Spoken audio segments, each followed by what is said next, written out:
You ever wanted to draw stuff while also trying to guess what other people are drawing, all at the same time? Pictomania lets you do just that. But does that chaotic frenzy translate well into a board game experience? And let's find out.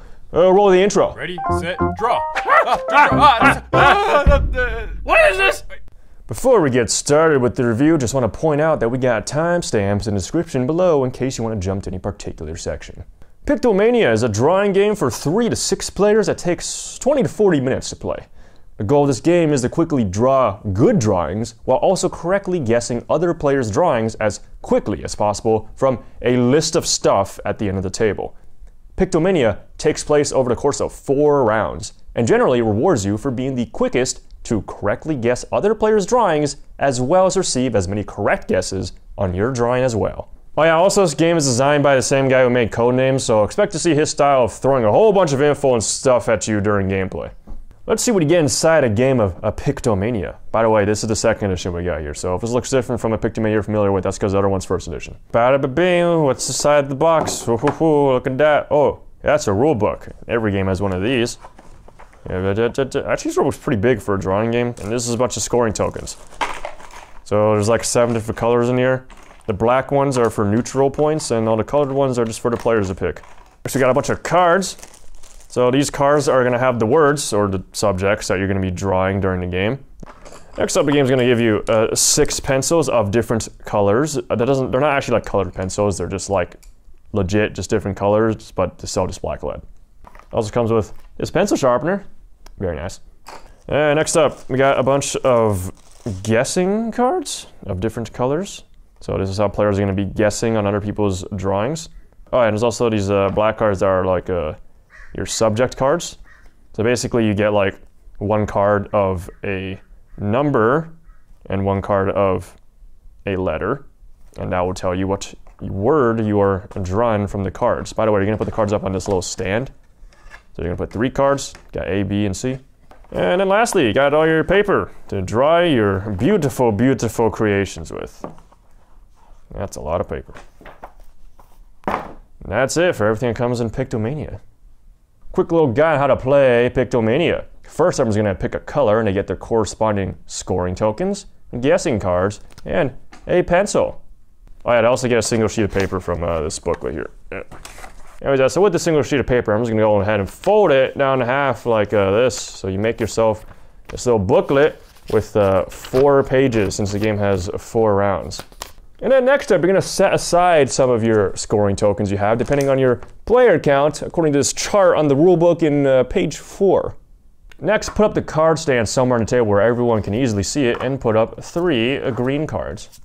Green cards are the easiest difficulty, and you can tell the difficulty of cards by looking at the number of circles on the bottom of the card. Greens have 1 circle, reds have 4 circles. More circles is harder. Okay, now give everyone a black number card and a black letter card for the round. But don't look at them yet. This will show which word that you're drawing from the cards. Lastly, you're going to put a bunch of these black scoring tokens in the middle of the table within easy reach. The distribution is different depending on player count. It's shown on page 5 of the rulebook, so there might be some scoring tokens you take out just the same with your own personal scoring tokens. Depends on player count. Also, you can find a complete player count scoring token setup chart on the back of the rulebook as well.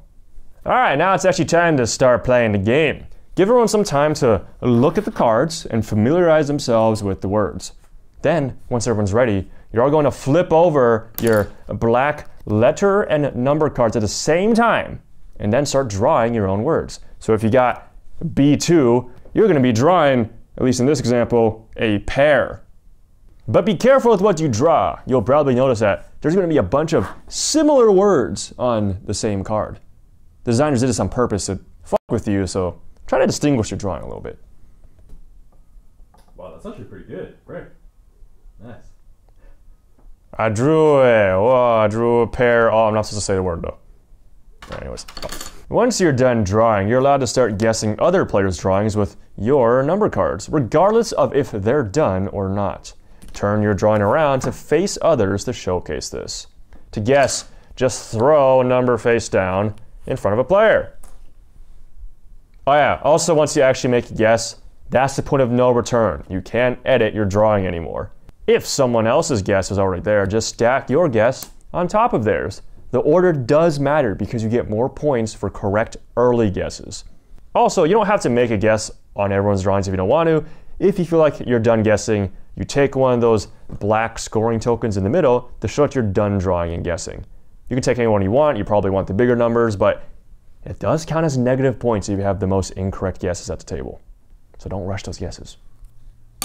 Once everyone's done guessing, you move on to scoring for the round. Players are now going to flip over all of their face down cards so that everyone can see what words people had and whose guesses were correct. Remember how I said the order of the guesses matter? When you flip over the stack in front of you, the person who guessed in your drawing first should now be at the top. If they're correct, give them the highest scoring token of your own color that you have plus their guess card back. Then you're going to move on to the next guess. What the hell? This is the wrong number. If they're wrong, you put their guess in the middle of the table instead. Everyone repeats this until they get rid of all their guess cards. That guy's correct. All right, time to actually award points now. All score tokens that you have that aren't your own color are positive points. And all of your own color score tokens are worth negative, so it's a good thing when people guess your drawing correctly so you can give them away. Next, you're going to take a look at the middle of the table, which is where all the incorrect guesses are. The player with the most cards of their color there will lose points equal to their black scoring token, while everyone else is going to gain points from their black scoring token.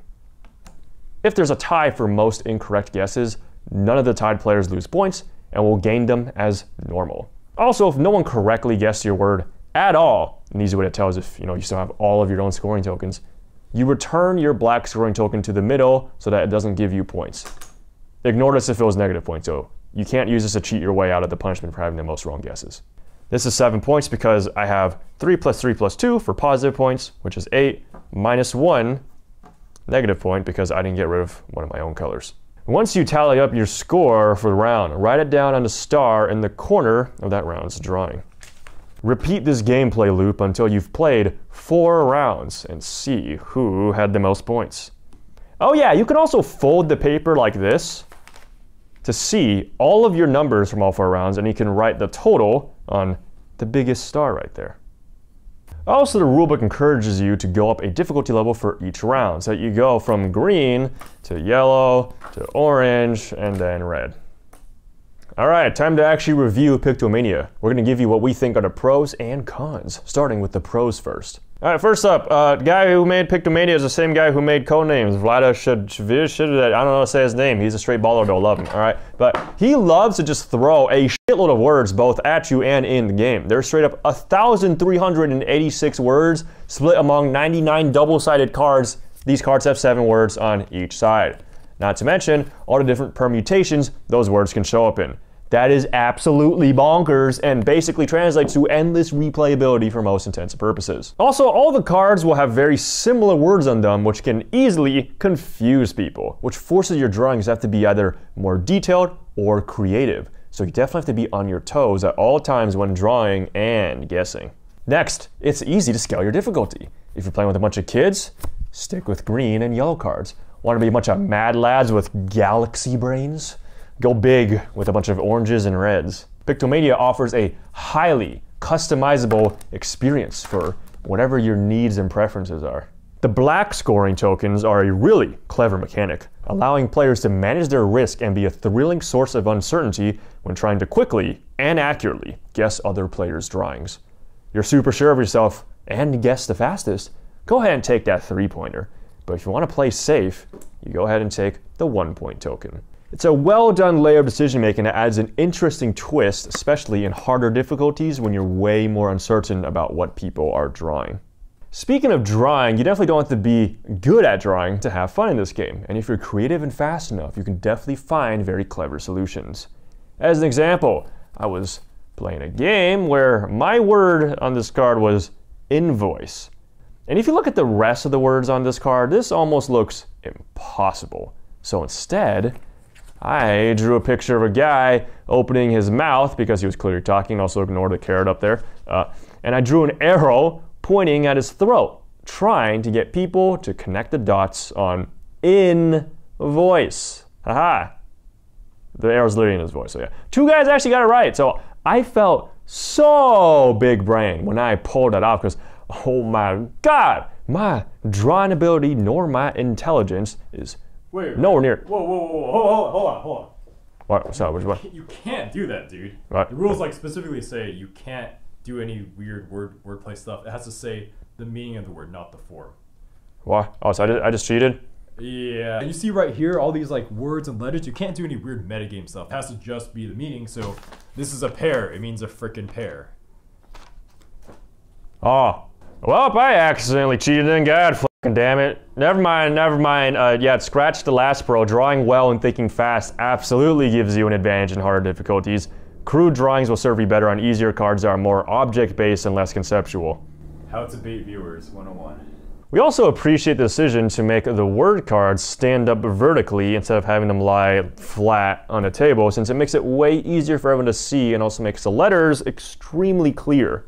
The game is also considerate enough to include this pencil sharpener. This is a pretty clever inclusion if you think about it, because as far as I'm aware, most people I know don't really leave pencils and pencil sharpeners laying around their houses these days, unless they're already artists. Sorry, we're in the 21st century, baby.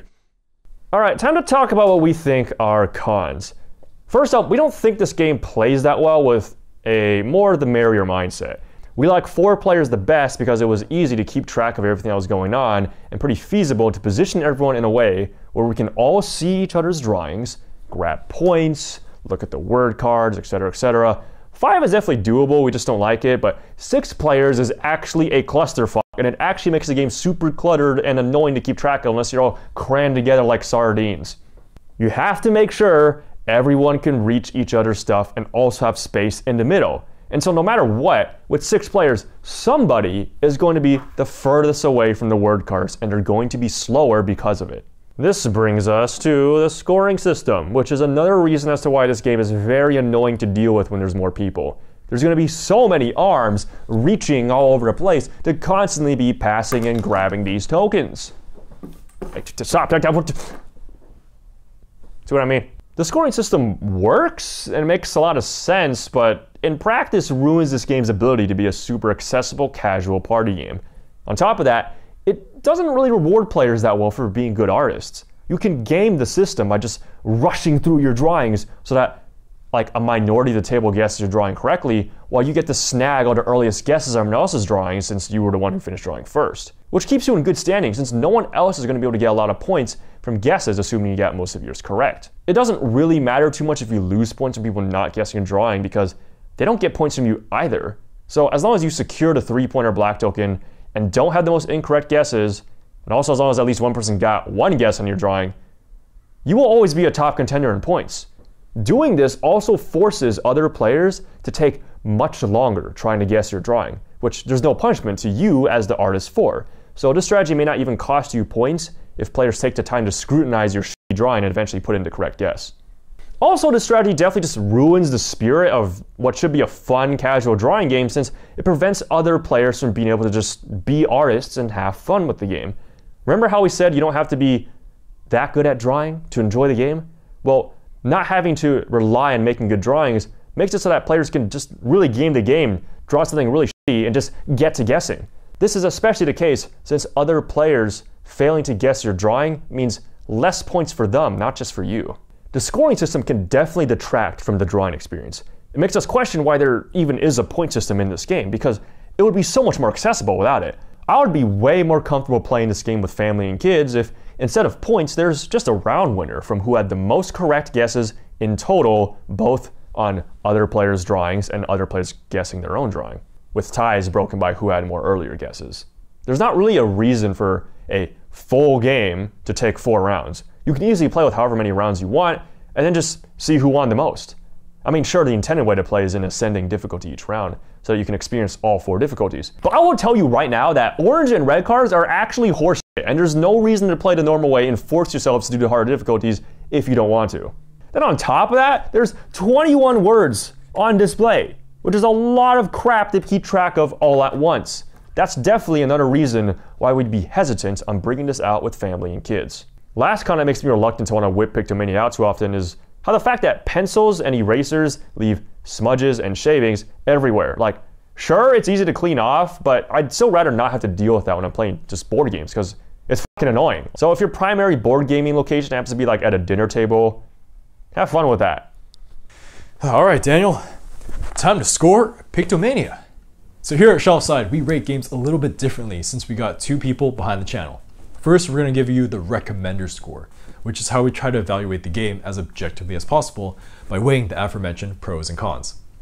Next, the two of us give you our personal scores, which are our own opinions about the game. For the recommender score, we're going to give Pictomania a 6 out of 10, an above average game. It's got a pretty good premise for a drawing game that avoids having players just vomit out a shitpost of a drawing and encourages more normal drawings. Pictomania also offers an incredible amount of value. For such a small game to have endless replayability at this size for around $10, that's very impressive. I mean, sure, you might run out of the included paper for playing too much, but like, come on, a paper is easy to come by. Actually, you could just print it online too. They give you resources for that. Or just that, yeah. Also, the adjustable difficulty greatly helps in how intensive you want your drawing experience to be. The problems come out though when you delve into the scoring system and focus on that aspect of Pictomania instead of the drawing. This game has a weird issue where it doesn't seem casual enough as a drawing game, and the fact that it doesn't really play better with more people is also troubling. This leaves Pictomania in a weird place because we question who this game was made for. For gamers who happen to be speed artists, or maybe just for gamers who can focus more on the points instead of the drawing. But then, this is a drawing game, so shouldn't drawing be the main focus? It's a picto game and this guy has a pencil. So yeah, overall we score Pictomania as being above average because it ultimately provides a ton of value with pretty interesting gameplay and easily adjustable difficulty. However, unless you're a fan of the scoring system, it's probably going to end up hurting your experience if A, someone ruthlessly plays for score, or B, you want to play with a higher player count due to how much you have to keep track of. It also just overall makes the game a little less accessible for casuals, as it makes explaining the game take a little longer. Alright, personal opinion time. What the heck do I think of Pictomania? I'm gonna be frank here, I'm really not a fan of playing this game. Like, I don't really think it's bad, but it's just definitely not for me. Pictomania, for my experience, is a 2 out of 10. What the? What? It's terrible. Let me explain why. Okay, first of all, I hate pencils. In fact, I don't even really like most writing utensils and prefer writing on phones and tablets. Sorry, I'm just such a zoomer. Second, I don't like being rushed when drawing unless I'm drawing something really dumb and don't care that much about its quality. Third, and this ties into the second point, Jackbox exists, which is basically a video game that has a shitload of mini games within it where players connect their phones to use as controllers. There's plenty of drawing games in Jackbox, and while they're all timed, the nature of the game is extremely dumb and goofy, so I'm way more okay with shitty drawings. Plus, all the scoring is automated, so even if games are more complex, the players don't get bogged down with paperwork. Fourth, the scoring system personally makes me focus way too much on gaming the game and trying to be the first to guess instead of drawing well. Fifth, I'm actually an alien and straight up don't know a lot of the words on the cards, and this is by such an egregious amount that I'm constantly surprising other people at the table with how bad I am. Six, and this is a similar gripe I have with Codenames, there's too many words on the cards and I don't like having to keep track of all that. Though I can see why some people would prefer that because it basically makes randomly guessing impossible and gives you a lot to mull over during gameplay. So yeah, needless to say, there's a lot about Pictomania that just kind of checks off the wrong boxes for me, so it ends up being a terrible experience for me. Pictomania. For my personal score, Pictomania is going to be a 6 out of 10. See, Pictomania is a really weird game in the fact that, while I like the game, I'm so hesitant to bring it out because I'm just not sure if people will be comfortable with the scoring system or will just completely game it. The restriction to the 4-player count makes me frustrated on how often I can play, since this is essentially a party game in my eyes that happens to not scale at all that way. Also, the problem with how table-reliant this game is, due to how easily you have to be able to see other people's drawings in real time, is such a letdown. Your table can't be too big, and it's recommended that you play in a semicircle so everyone can see the vertical cards equally, but the people on the ends of the semicircle won't be in a good position. It's just, Yet, in the end, when this game isn't taken too seriously, it can be a whole lot of fun, as you don't really have to stress too much about your picture and can laugh really hard about misinterpretations of words or just stupid drawings. And for stupid drawings, I got you covered. You don't really have to look any further than what I have here. They're just bad. Like, I'm just a bad drawer, but I still have a lot of fun, so 6 out of 10, I guess. Pictomania is an interesting board game in that it's a drawing game that doesn't immediately devolve into shitpost level drawings most of the time. It's really trying to get you to embrace the mania of having to draw decently well while also guessing other people's drawings at the exact same time. Actually, scratch that, because remember that you're not allowed to guess until you're actually done drawing. But in the first edition game, you could actually just draw and guess at the same time, which sounds way more manic to me. First edition also has whiteboard instead of pencil and paper, so if you happen to be interested in either of these, we got purchase links to both down in the description below. Anyways, the TLDR of everything we just said is that if you want a drawing game with a more intricate point system, Pictomania is the game for you. But anyway, that's going to be it for this Shelfside review. Thank you all for tuning in and watching, and we'll see you all in the next video. And goodbye. Remember God, I fucking hate pencils. Why can't I get that word? Okay.